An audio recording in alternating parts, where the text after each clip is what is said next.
Nyasela ahuito ahuino miawezo va miabe wona blada sia blada ke mi so dani emi donkone be dunya miawezo va jenabe emuadike egbea enyake mi so va do to amio mi pone be ejija be gamea ya mo glona be edokejo dankoro be paludisme alo palua e wona danka popo wa mi so nyawea achea dokita ame pekpele ho amenami ke la kpere mianti ale ke palu ya gome jejele si hame kewele me o deko be wona ro deko danero e la kpere mianti fipo amila se musu gome so lekebe doyanti dokita Teku Kofi Albert miawezon lo yo deke mi fondo fonyo de deko mia bio dono ta amesia me dono ton fond kengbe magblon ma dakpena radio jena be nkono lao ku mia peto ko de mon ami be mia tiva no pompona mo de karika le modi et nous sommes ya matito menami gberegbero le ke mi we kwa de ku mi ka ba fo po avo ni chami be so do mo polai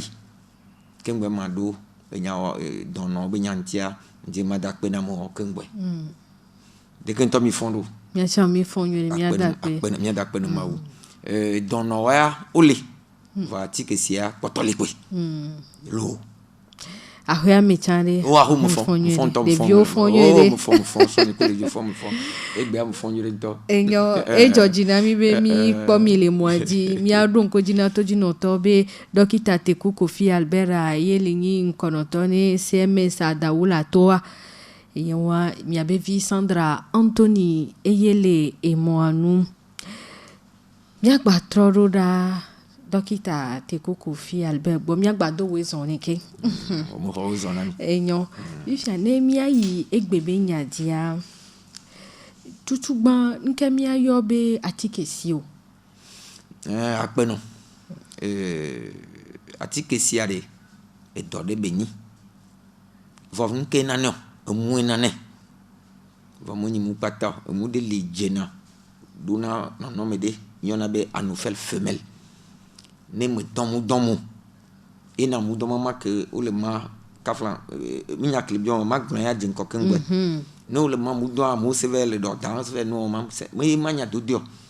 e mu ne mu duwa e na atikesi ndokutum na atikesi o jomi mo na atikesi o nde pe ma opo no be atikesi lo no e mu pe lado e nya no fel femele ne du opo ila no mu ila no atikesi ke mi gbona be gbe anyi so mi gba no don kusu ji mi odon to mo na kafla de kuku to ji no to ngba video va mo na atikesi amude du na mo yin do be no fel femelle im do be jena leke comme me tele nyo ate po jena du de mo jena si be kote no e ko du na mi mo nyi be yo atikesi ne to ji okwa e la hozo e tala no du e la mala no vo e be jesi o wo jesi o ma di do la trokola kola kebe na na e trona kola inasi e tuna ntisi di e tuna jaune ntisi di va ne va ikava ijen nya be lu mema e do yatikesi le gam mema donc nenen wa inema donc nke mate glombe ba gle klem ko da yimo ni mi le pa ma ba trop ko tena nke jona yo enyo ni mi gbe le po be la me le ve mi vide zozo nya be zozo le vide pa mi ai kondi zozo gbe to eji po a mi va kondi ndele joye won ai kondi o gbona be le ke ba tikesi yo a ele hame tikesi am de kabinyo chan mi gbone veton va fifi am ve poye OMS alors nous am organisation nous a joke pona OMS e ke pona ma ja on va be va y ha chwa me ve ou la be paludisme simple et que me senwa paludisme grave et que senwa donc on me fifi simple ya ne mi vanya bokondia no mo de lumi o na ma ba to ba chandi vo e que senwa e que ni grave nu bu gbalemi forme do gbalemi ama peut-être on la tiful na mini ama la no se rabatone e que senwa yewa e que senwa ne ni be e va do akpamagodia e na be e que senwa bubu gba no nemi est-ce que le simple mi le blombe c'est paludisme simple là ya quartem kunyo ko mi ona va donc pas mi ya kafla inambe ma 3 va dit simple a ele sigbe ne gak meke soso agbe yiji na mi emu le ti kona mi po simple a eke mu senwo a ye won wa eke be ke a do me do da jia ni a jeji wa no me ka we ya de na amoku na cham et la pas amala idimi mi gna be dimi ça dit amala perdre connaissance amala idimi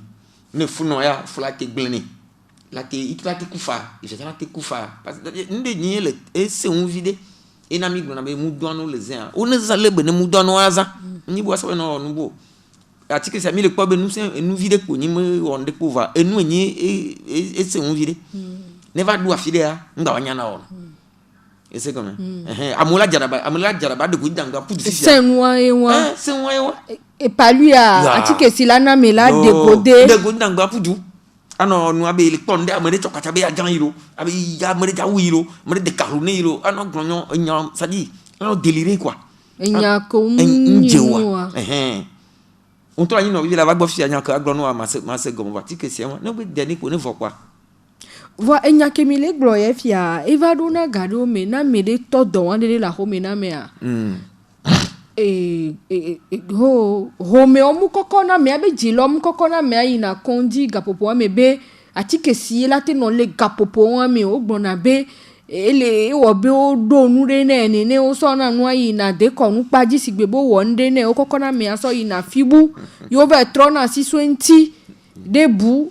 de ne kolate de gomena duko adobe na atike si chan lena menene o ne o wa 3 mois vidéo le pobe ti kaflan ina mo dakpe ni nyabe radio be directeur atutugba allo directeur non nous directrice Edvija Pedo dakpe ni tutugba be nami mon be nyaba de nu na mo parce que enu manyai ele gomsema na ma nya no wa nu bu ba no we enu cho ehun agboro kaka gba ju vona mo vono re amala gba tro gbo va pe le gom sema ni mo amala te ku le funu fa o la di o manya nke ku ke yo o ni agbo fia mi no expertise o ni nya ku ke yo o ti ke si ewi e se goma no nu ke le ndudu anu are ni agbo nya ton to dudu anu po a nenyi be amede le doare mi cho e konje gbo ni mi cho ma se konje gbo yo kwa me yo ko doctor o wa na zo ni ko be ndekpe mo lenti wa e doli fi gbigbo na mo ta gbo lo glino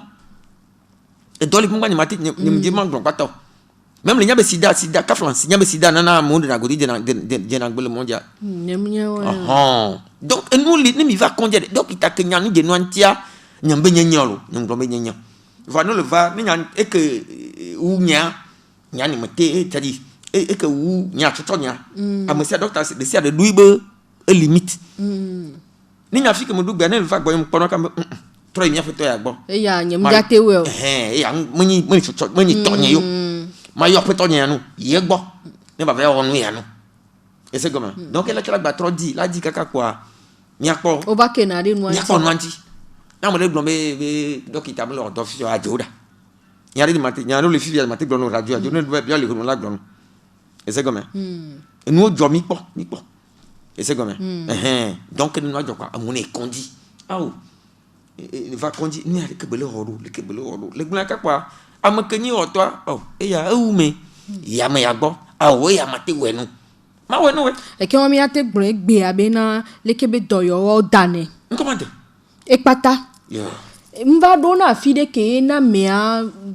ti a home zin do ko di la home nto le webe dodanu la home kakare mva ti na fide ke ne va cite va yi kon dia game mva di na do gapopo do mi a akpenu enyawa kele blane fikele to asino wa ma pleno be nenyi be ina mo gbofi be ne delo amede ne zo le hokuto fu de kondi sibe popor me nyamya gbo wa ne le va kondia wala ho bi yandre lasio popoti carnet ndekpe nya ho lasio nya po ni mi po mi ate wa nya wa ni mi ate wa kondi wala nkoni mi ifia nya foto yo gbo ba ya mo yo gbo no no leke na se odoa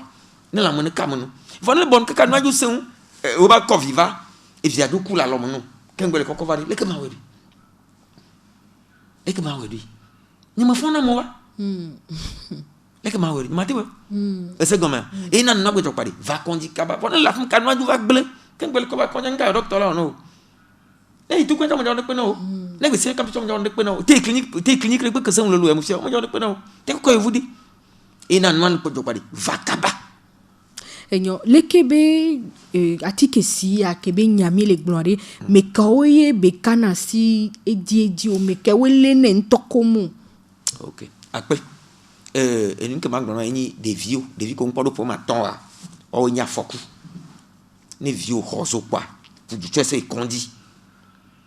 ne chovu ai kondia no pe na atike si ala parce que de atike si se won de vie bo na kaba e funo e na la kwa ulgom de be TPI fifi on na article do na zerka no kwata na be e funo wa ma me ve alors ma me ton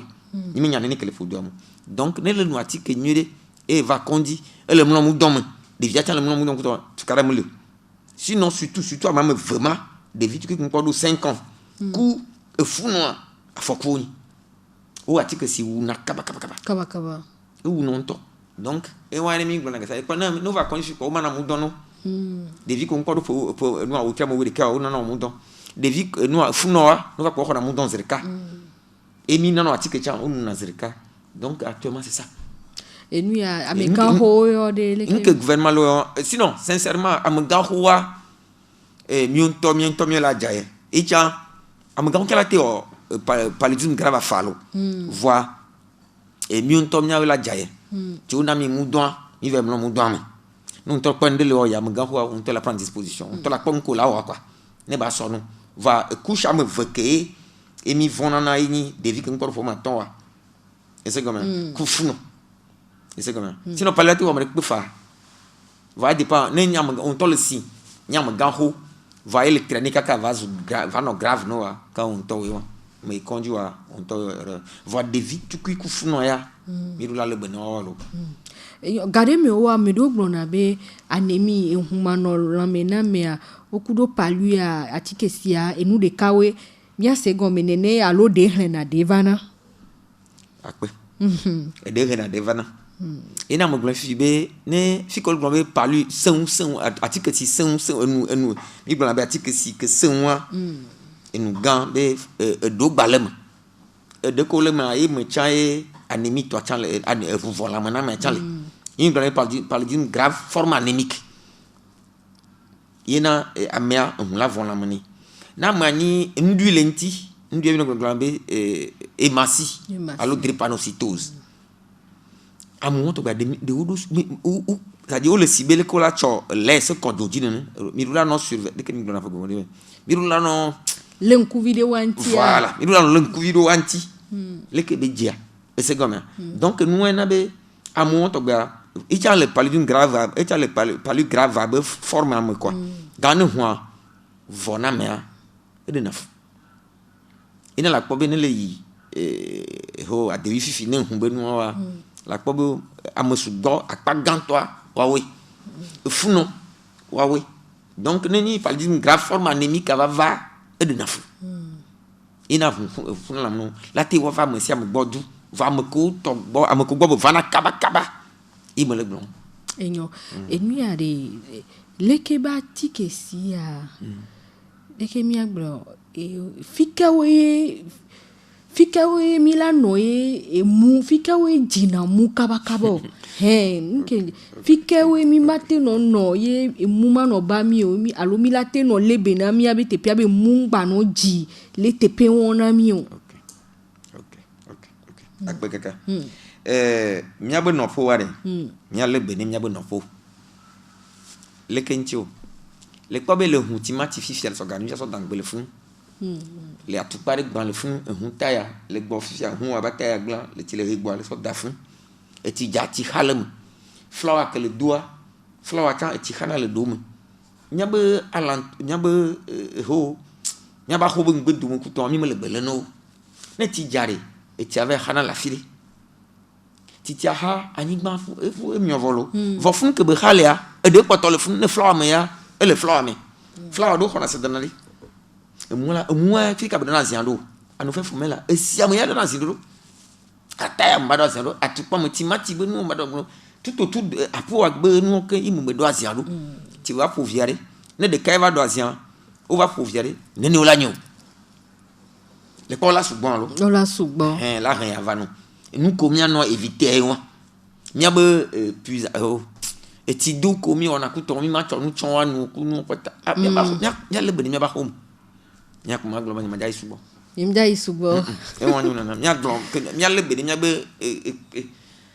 mia ba home pa tokpa e ku mia be nu e ti va le va fi le ti ma ti le hu le da no ne la dia la di ne fi la de la de ne le gbe on mani voix de confiance ça dit ti gouvi mbe nu ne ti ja ti do na wa mu funa mu e pona ibe ibe afu mu ma ne hu ta ya le gbo va te zo lo den va so te zo la fi da lo adi ti on de ibe pa ngba kai wa ne le pa ko do la gba tro ba fa mu no enyo lekebe mu ya wade leke miawo mia jra mianto mia rokoro ne lekebe atikesi ya ngba lemio atikesi ne malemio e pungbo tudugba ina gouvernement la fou avouon la ni be élément moudon au moins peut le moudon nami moudon be mi se va dans le tom on be mi se va do lekebe ya bo oh non mais nous gouvernement dans mia mayemo obe amo choga million milliard leple nous va nemia me dominer ça nya so no dado nya so no ke va le va me mu va le do et to le va chore le ke bonu blende mu don minimum mu don yeni premier pas minimum mu don yeni premier pas ne min to mi ba po be mi dra mi ba fo ntido ke mu mate divre mi agba ochan i cha gba nu 2 3 yeni be comment l'appelle-t-on si be grillage mi o grillage flex ku va en que defani be ne va le huile me do mu la te do fa manya e gapopo wa mi dina yo fleto so mi wuna re ho mi dona mutike e won wade mu nweto aye wa toji no to ne o so kan me ko le micro ne yo toji no to egbe mi ja se mu ke nto jora go me alo ade ke dokita le konu wa e fi obe mi abe nu ono wa e di koko ene wa vu anu ke be nu bele ko e la de go me mi la de mo e la de e la de go be na mi za de ya ma de go me ba di jo ma de go me ni ye ni be da de e ko be mu fi be enu ma nyai e mu ke na tikesia ndu na mi kabo ou dans deuxième moitié de la nuit c'est nous il comme ni be me dynamique ngwe zambe gawe ve fonu et c'est comme il y avait bonam va nan to e ko ba dynamique ma mba kendo no wa chao o to ndi be adu vire ko vale e ko mi pona mi anto mi pona pa o vale ye parce que o to be adu vire ko o va gbona hu avire jona e kento na tikesia le nous serons mea et qu'au famille l'université dit be deuxième moitié de la nuit et kaflan mi gwa mo fazer que le tout mena yo zane ne zanga we vo poa que ngwe ya ba to na be do adi e kento dona do amewa a nous fait femelle en tant que dona do c'est deuxième moitié de la nuit donc la wal gemel to mutika vo ho le fletos 19 20 le dans mutika fletos mo va ho les amis David ngwe ya ba dona be o ivado donc ne zanga we vo so ina kengela ba se ya nko eye jina hare to mi na ya alo ya mu na tukara nto to amene ndi nya bena nto même to ne le xamnu fi ne kwe nyam jane nto ne kwe la fi am chesi ne va mu lo ba me kwe ne koyo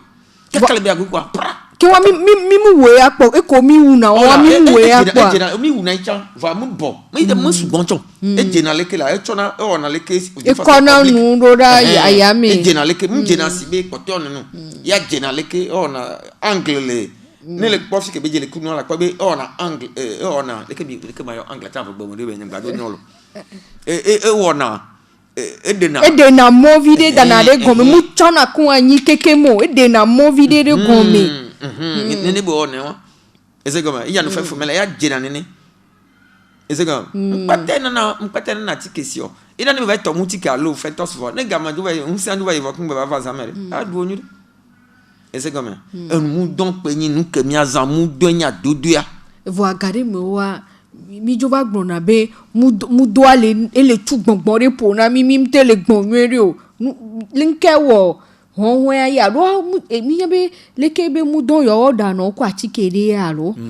ni o so ne gba lo po ado na re ogbona cha be no ja do mu ti oja do mu don cha atike a odoli ne gapopo le ne no do nye se ton lo zeve o do la tro so yi wa do atike a ndemi se na ni mi ma tro ko mi na mi nwere OK akpe fifiare ungbale mudon ungbale nye gba do atike no ina ne e ko be gouvernement e so do ku di be peton si apeton o do le mudon na mi ina ne mi ma mudon ngula be mi avec kake mi siero fa fa gbe afire e mo ba ko ni mi agba no nye chan ajike mi so nya mi grona dia chana mo nu kele enyi be enu adole azu susu me be nya sino amere be mo mudon be gbongbon tu na ikuton wa ezu susu me be nya sino enu kele enyi be na me an to khomu do enu ni la khwe ni mo khwe wa matezan c'est comme ça mieux que les filles affichent à monsieur me do ibende la khwe kengwela no me amoro be no do ya be tina gbono se kele gbene ne o gbene me do mu gbono o gbene mi se jam tura no be na de enu se na susu me be nyaye on tonne no we vide la tigome on no vide ka palava mau susu me be nyaye mi be atike kele me ne la wa me a o ma do le mu dom e mu ku ba o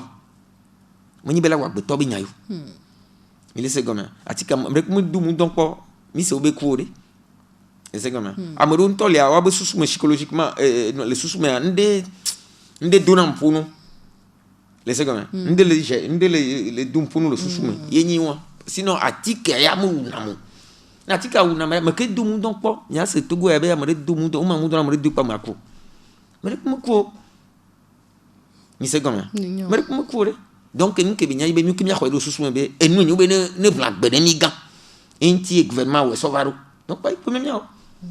et c'est quand même voilà le long kafla nous des cas que par exemple nous que les pardon me ni be ne le ni agbeto la pour me fifier kafla le bia c'est top bia nous c'est top bia lavo et c'est comme ça si que mi les filles par exemple une vaccination mais a commencé la comme comme le grand pour faire mon temps va le dire ya si vaccin on te le fout du vaccin ne comme le nya et nous nya tomate va be awo et c'est comme ça ou du quoi que moi et avec le baka avec le blinga aje donc on va nous hosele ajo ça akpenam torotonyo egbe ya mile huami bakudo et docteur Teku Kofi Albert ke lenyi nkonotone adawula to be kondia eyele huami egbe le denu gomenami sokudo atike sibe doanti ruami nyabe atike sibe doa ewunami mi atroni mi abio dokita atike sibe doyade nemi be mi aso aminene bete wunale nemi be mi aso consider the carry aminene atike sibe doa latemu wo consider the carry alon kekere kamenene alon nemi son kekere kapeare atike sia aminene be latemu wo akpe sinon fifi que nous serons les yedia et nous que les nibe atike sia e wa me dor fi actuellement e wa me doko que les fifi atike si wa me wu dor que les fifi de pe yem ko étude mo ko lo o pa ku coronavirus do meilleur voir kengbe ma va fi egbea et do nous que atike sia ele wa me wu e do potokli et c'est bien ni maté glombe togo ni ya be ou non et me défier be ou non fifi ni maté glombe no voir et l'état to egbe ka le pa be mi agbo o tisha o tri ami ona e nu ade nu me tutude yo glombe be mia mine classé ça dit mine du doko mi pona le kondia no le dit ça tout quoi que moi ti que c'est quoi l'état et l'état et le blenu wa ble gaay wa ikpe ni que l'état ne e dokeke et c'est comme et dolé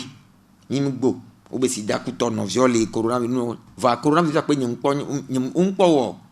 en so be da de est-ce que coronavirus est wa mo wa et pas lui le wa mo wa Donc moi quoi nyam po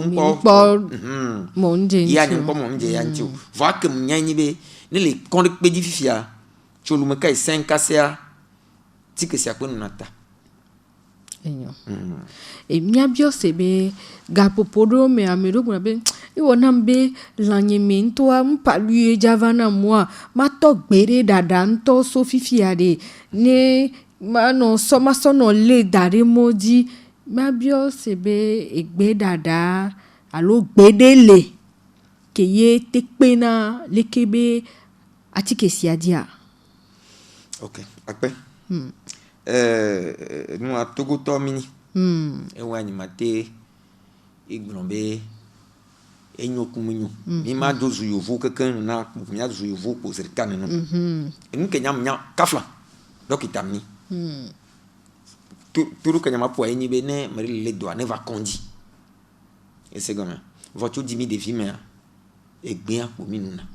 va egbian chan egba va glona Mbabe jije no nenti bijo no nekpo bijo don nekpo enya fi ke mbe ma va ne mu blon fifi be egbiam nyo wa na mo la fi to ji no to la blon be o kwa va su ne mo ni yo vuvio apo bi mani et c'est comme va en ke nyu be na mo le doa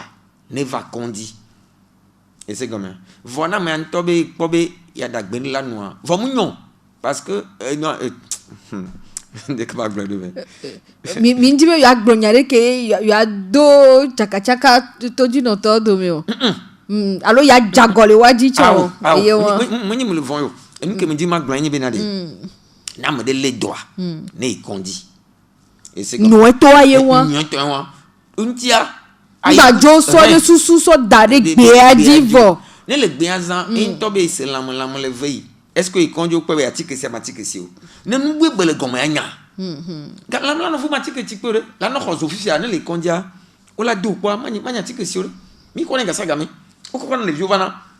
même soit encore de vieux comme nyam ko de vieux so pas le le pardon mais de via no bi khozo ka ba ticket mi nyam ti mi o test ne ya mo le nya ticket si mi wa na za nu ko mi ko nu to mi ko et laissez comme il na me le doare ne ikondi egbo ne bi agbada ngba so no do susu me be ya epo mo susu me be nya be nyino enke kafla nko poare e da ko pon gbadu namo et c'est comme ne le va kondi mi go ne va kondi fi no test non yo po be palu lenti wa mi no atika balu parce que gouvernement so atika dan bi mi na am balu no va balu ne atika sia ma hoga o ma tu fe o mo rek ma tu fo na mo de glombe va mi agbo yo o mo lo vini yo pratique tiko na ma yo fiko alovia ko ngona no japo atike sibe do ya ngona souvent alovia ewa ni mi ngoya ekele dodometo agbo mi vitu ki olo kele eya ko to agbo amedo ngona dodometo alobo o te mo afrique même o te ngon o de ne le dodome crue amele fie chan goûter pes da mi na me je aha doko yo ne ya yo ene o te diere ya te diere test de diagnostic rapide okay fa mi yak maglo fo bamu o wona kaba no we o wona ne wa po ben kele wa me kaba ma voilà ya chona ina un test de diagnostic rapide ya chona kaba et c'est comme voilà mi me go mi mo khona ga c'est 0 francs gouvernement na mi be le con de bien blombe gouvernement be fiora be kondi o we won no va de huan o mja na biere ka ne le jamu ni wa de na o mo hu de no le ko unu ngona lo vi na mi hu ape to no nwe pa hu ape gba to na le ko futu kele mi mo no de hu na wa e wa to abi so de hu no e ya o ngona lo vi na mi ya mi agbo ke o ngona lo vi ya no ngona lo vi mi tête de dans TDR to de rapide e wa no we no wa 0 francs ne o ko no wa atika tamia no balo parce que sur na mi atika be nyano na amo nyano no gbalo atika tali ne ba ya mo le ko no gbe no ko le positif pa nyano gbalo ola nuit la soro kaka edo ala vo no la vo même ngba ni protocole de pem lentio bi la va tout faire ya aw quand elle va ne le carnet robon kan ipo o yinga ko la ho asiwa donc te dira no gbe mo lo vi no ko e o po no le positif pa o ba ko mangro no o mar le miasi mi ngona la soy pharmacie quoi atika le pharmacie depuis là soit nous la ma fion be vers nous leke né des vies fin vers nous leke et voilà paludisme simple hein ne paludisme grave ya dos bol en on a subo ya ba trop nous on to wetin gbe va ibe yan na bu et c'est qu'on a fait ibe yan na bu egbe akemi edokewe ne atikesia gogoa egbagble na nu pe la me anti edokewe ne la me anti voa ne atikesi va doe me a egbagble na me abe la me sendi pe o ape ba joko mi o la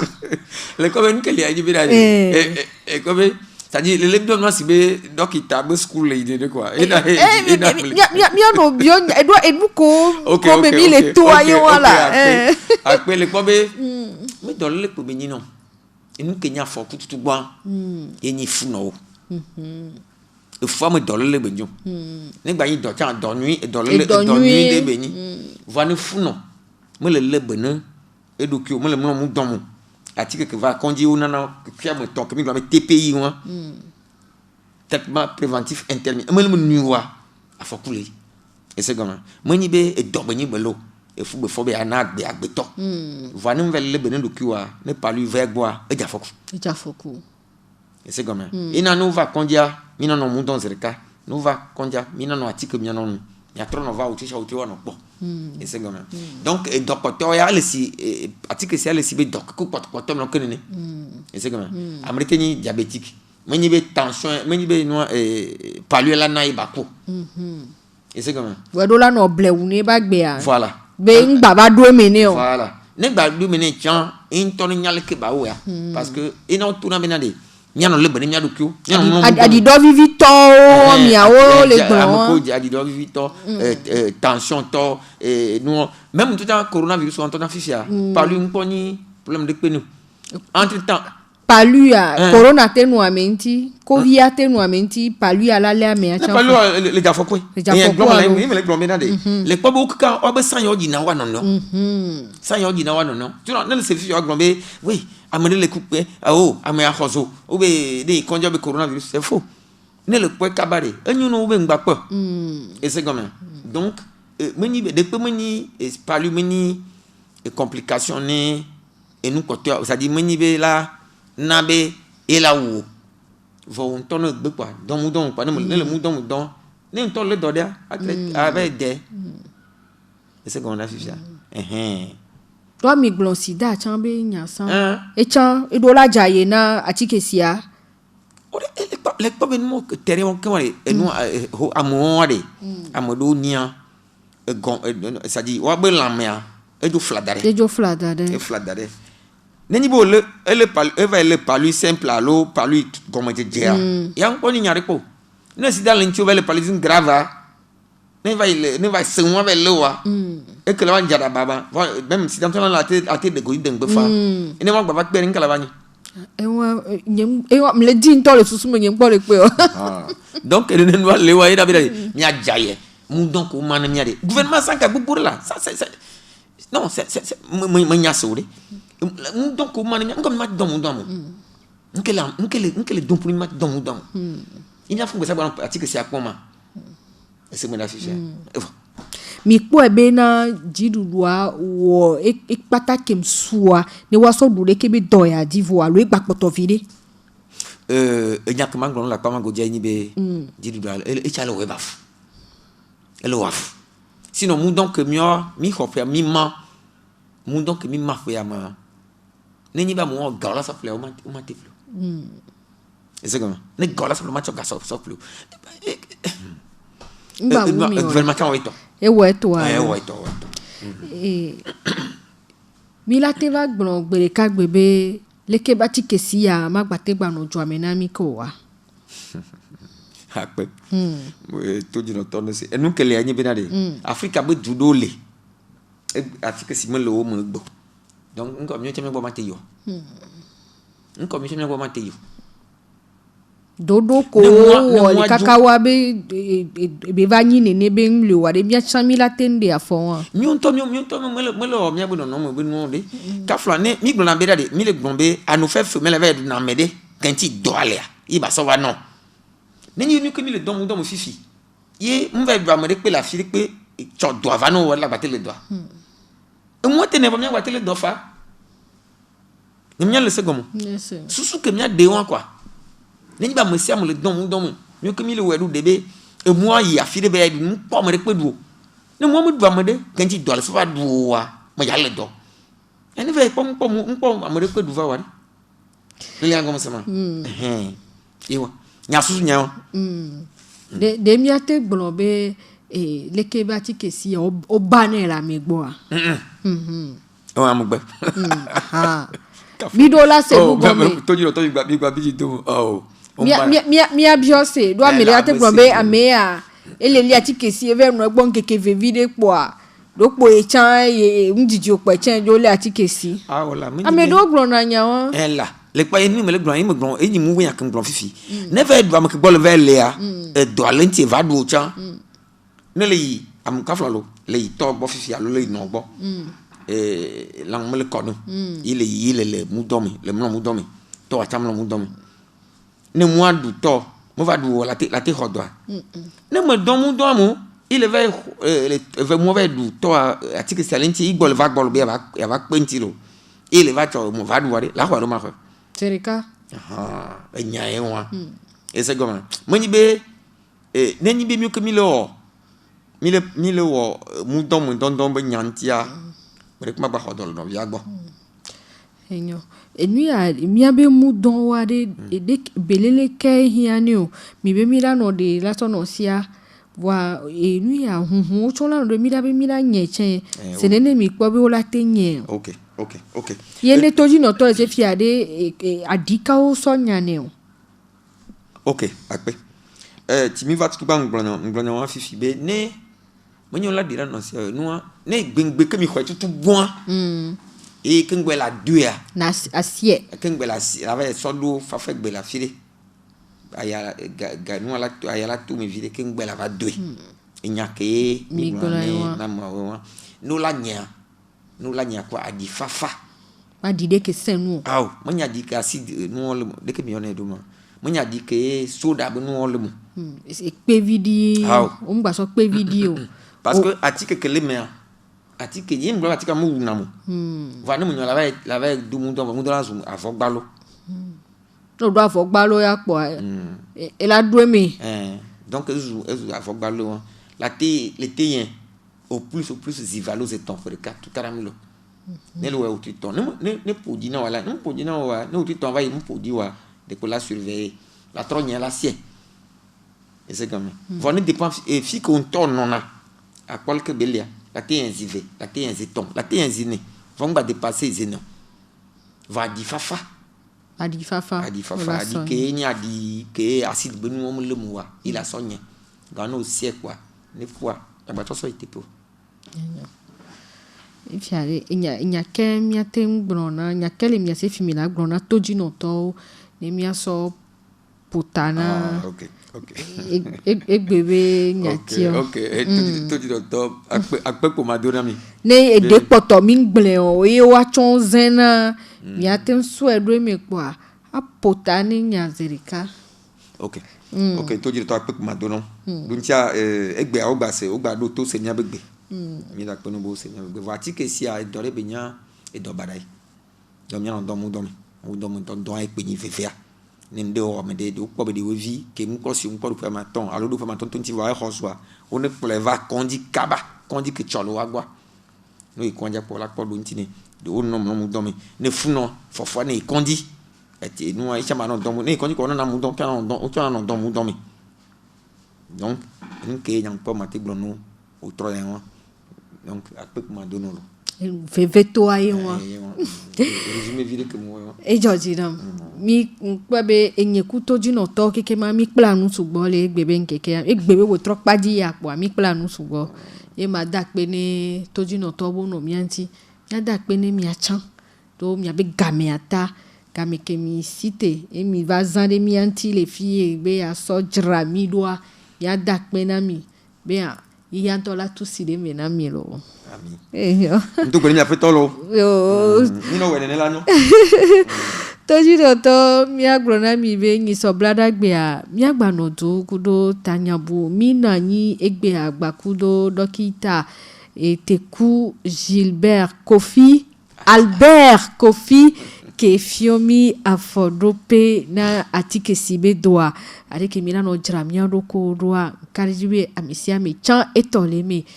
miabevi Sandra Anthony eye no moanu miaglombe ni soa miadogo bye bye.